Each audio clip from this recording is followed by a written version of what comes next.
In a small village in Onitsha, there lived a young woman named Omar. Omar was the eldest of 4 children in a family that struggled to survive.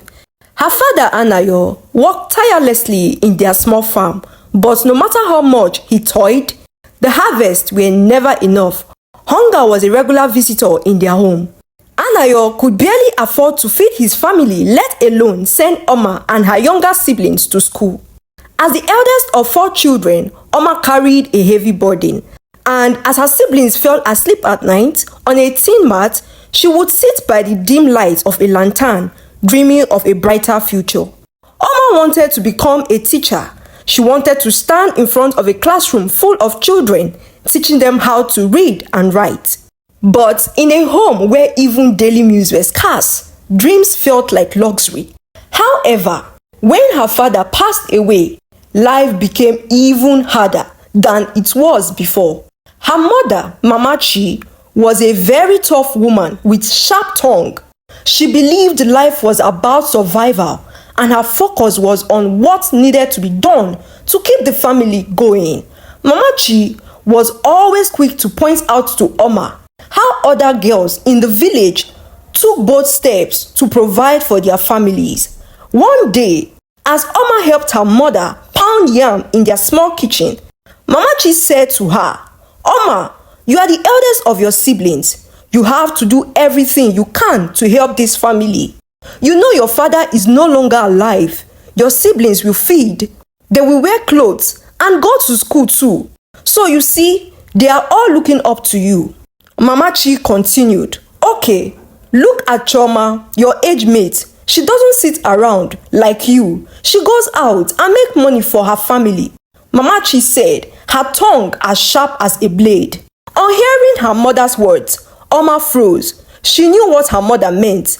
Choma was the daughter of their neighbor, Mama Nkechi, and she was known in their village for selling her body to earn money. While people whispered about her in the market square, no one could deny that Choma's family never went a day hungry. Her siblings wore the finest clothes and attended the best of schools in the village.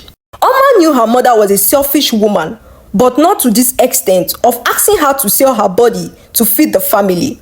"Mama, please, I can't do what you ask of me. I will think of a better way to make money." As she spoke, her voice was shaking in fear because no one dares go against her mother's instruction. "You think we can eat your pride, Abi? Okay, look at your siblings. Do you want them to starve?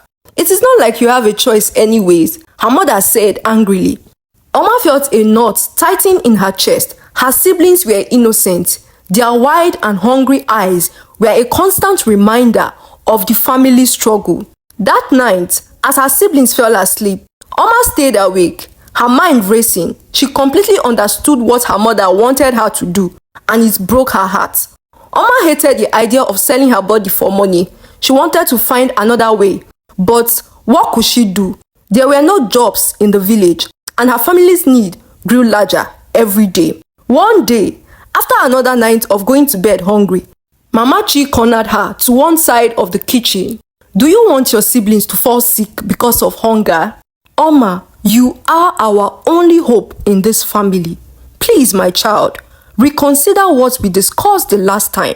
I promise you, it is not as bad as you think, my child. Other girls are doing it for their family's sake. You too can do it," her mother cried pretentiously. Omar's heart broke. She felt trapped in her own body. Her younger siblings looked up to her. If not for her mother's sake, at least she could do it for her own siblings, she thought. The next day, Omar made a decision. With tears streaming down her face, she stepped out into the cold night, determined to do whatever it took to save her family. The first day was the hardest. She felt sick to her stomach. Her body was shaking with shame, but the money she earned bought food for her siblings and paid their school fees. Over time, she learned to endure the pain and disgust from the men, and she became one of the most sought after in the village. Men whispered about her beauty and boldness. The villagers quickly noticed the changes in Omar's family because her siblings began wearing new clothes and they no longer looked starved. The villagers raised their eyebrows in suspicion, and as they suspected, Omar was now selling her body like the other girls in the village. The elders were disappointed, and the younger men and women gossiped about her with disdain. But Omar didn't care because every coin she earned went into her family. Mama Chi, however, was pleased, and she no longer scolded Omar, but instead she boasted about her. "My daughter is hardworking," she would say, ignoring how Omar earned the money. Years passed, and Omar's sacrifices began to bear fruit. Her youngest brother graduated with a distinction, and he became a medical doctor. Her other brother started a business, and her sister fulfilled the dream she once had of becoming a teacher.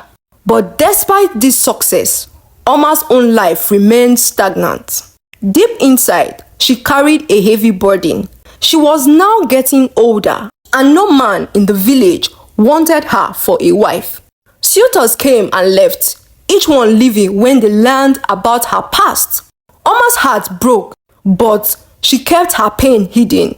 She didn't have much hope in getting married because she knew whenever a man asked her hand for marriage, disappointment was up next. It was either they never showed their faces again after their first visit to her family, or they never showed up on the wedding day. Then one day, a wealthy man named Olisa returned to Ofo. After spending years abroad, he was tall, handsome, and kind-hearted. Every young woman in the village hoped to catch his attention, but to everyone's surprise, Olisa chose Omar. "I admire her," he told his friends. "She looks calm and calculated. I am sure with her we can build heaven on earth." For the first time in years, Omar was hopeful. She wanted things to work between herself and Olisa. However, their relationship blossomed, and 6 months later, Olisa proposed to Omar, and she said yes. The villagers were shocked. The woman they had mocked for years was now set to marry one of the most eligible bachelors. But as suspected, not everyone was happy for Omar. Mama Chi and Amara, Omar's younger sister, secretly visited Olisa. They told him about Omar's past, hoping to ruin the engagement. "My son, Omar is my first daughter, but I won't watch an innocent man suffer what he knows nothing about." Olisa was confused, but he was calm enough to listen to Omar's mother. "Mama, please be clear with your words." Mama Chi continued. "Omar has been with so many men in this village, and as a result of her wayward lifestyle, she has lost her womb. She is not fit to be your wife. Take Amara instead. She is pure and can give you children, as many as you want." Amara quickly added, her voice sweet and convincing, "Marry Omar at your own risk, or you marry me, and enjoy this freshness for the rest of your life." That evening, Olisa paced around his room. He couldn't believe what he just had, but he agreed within himself to confront Omar. When Olisa confronted Omar, she told him everything. She spoke of the pain, shame, and sacrifices she had endured for the sake of her family. "Omar," Olisa said, his voice steady but calm, "your past doesn't matter to me. I am glad you told me the truth today. I love you for who you are." And so the wedding day came, and it was the talk of the village because it was a grand affair. Both the high, mighty, and well-connected were present. Omar was overjoyed knowing that, for the first time, someone truly saw her worth for who she is and not what she has to offer. After the wedding, Omar and Olisa moved to the city and began a new life as a married couple. But their joy was short-lived. Years passed and Omar couldn't conceive. Her husband and herself visited countless doctors. They sought traditional healers and tried every remedy under the sun. But no matter how much they tried, Omar couldn't get pregnant. The doctors told them the same thing each time they visited the hospital. She couldn't conceive, and her heart broke each time someone asked when they would have their own children. Mama Chi and Amara taunted her mercilessly. "This is God's punishment for your sins," Mama Chi said mockingly. "If you know what is good for you, you better allow Olisa marry another wife before it is too late. Oh, Omar, you are clearly barren. Swallow your pride and allow your husband take a second wife. Omar felt the weight of those words every day. Her own mother, the woman who should have been her strongest support, became one of her mockers. Amara, her sister, was now a proud mother of 3 children. She constantly reminded Omar of what she lacked. I don't know what I did though, but God loves me so much. God has been so good to me. Omar, could you believe I had my 3 kids in less than 4 years of marriage? I am only concerned though. Maybe children are not meant for you, Amara said mockingly with a proud look. Omar felt her womanhood was being judged by her inability to conceive. However, Olisa was patient, loving and kind, but even his kindness couldn't completely protect her from the harsh words and the hurtful glances from people. When they went for functions, their friends' children's laughter became a constant reminder of what Omar and Olisa couldn't have. Omar would spend hours in front of the mirror praying for her belly to grow, but nothing happened.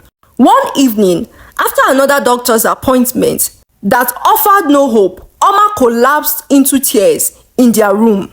Olisa held her, while his own tears sliding down his face. I am sorry, he whispered. I wish I could fix this for us. Omar's heart ached with frustration and panic.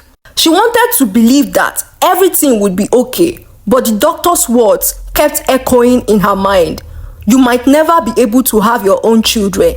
Years had passed, and yet she had no evidence of her prayers. And the ridicule from her mother and sister grew worse. I told you not to marry her, Mamachi would say to Olisa.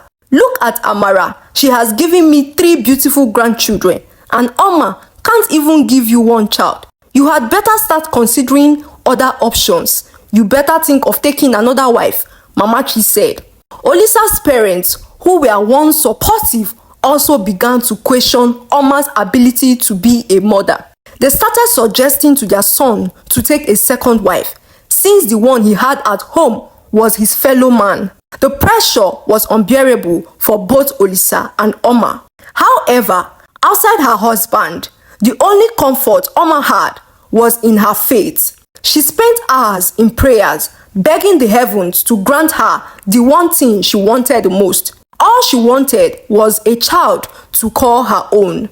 Her heart was heavy with this longing, but she refused to give up. God knows what he is doing, Olisa would tell her. He has a plan for us. We just need to be more patient with him. Olisa believed God had a plan for them.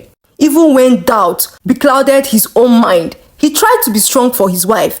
With each day passing, they became even stronger as a couple. We are a team, Olisa said, his arm wrapped around Omar. We can get through anything as long as we are together, he assured Omar. One fateful day, after years of praying, crying and holding up together, Omar discovered she was pregnant. The news came as a shock, even to the doctors. She had gotten used to hearing the word, you may not be able to have your own children. But here she was, with a tiny life growing inside of her. For once, Omar was the one being congratulated, not pitied or mocked. The news quickly spread around their village, and her mother and sister's expressions were a mixture of disbelief and joy. Omar knew nobody could ever fully understand what she had gone through. Olisa held Omar tightly as tears of joy flowed down his cheeks. I knew it would happen someday. I knew we would carry our own children. I am glad I never gave up on us, Olisa whispered in her ears. But the pregnancy wasn't an easy one at all. Omar had morning sickness, and every cramp sent her into panic. But Olisa was by her side every step of the way, reassuring her that it was happening for a reason. And 9 months later, Omar gave birth to twin girls. She held them close. Tears of joy flowed down her face. Olisa was so proud. He held their newborn babies. For the first time in years, they were able to breathe freely. But the surprise didn't end there. 2 years later, Omar found herself pregnant again, and this time, she gave birth to twin boys. The villagers were marveled at this news, and whispers of her past faded into the background. Omar's mother and sister were overwhelmed by the sight of the children. Mama Chi was the first to visit, her eyes softening as she held Omar's newborns. "You did it, my daughter," she said, her voice choked with emotions. "I know I haven't been a good mother to you, but please find a place in your heart to forgive me and your sister," Mama Chi begged. Omar forgave her mother and her sister for the way they treated her. They had lived in fear and ignorance, and now they were witnessing the miracle that had once seemed impossible in their eyes. 2 years later, as Omar watched her children play in the garden, she felt a peace she had never known before. Her past had shaped her, but it no longer defined her. She was now a woman helped by God. Dear parents, please stop pressuring your children, especially your firstborn child. They are not your sacrificial lamb. Every child, including your firstborn, deserves love, care, and kindness. Do not neglect your duties in their hands. And to you young folks out there, love your family, but never sell your body to feed anyone. True sacrifice should uplift you and not destroy you. Remember, if it will cost you your dignity and future, it is not worth it. Thank you for watching. I hope you picked one or more lessons from this story. Please, if you haven't subscribed to our YouTube channel, kindly subscribe, like, and share this story with loved ones. Until I bring another story your way, stay blessed.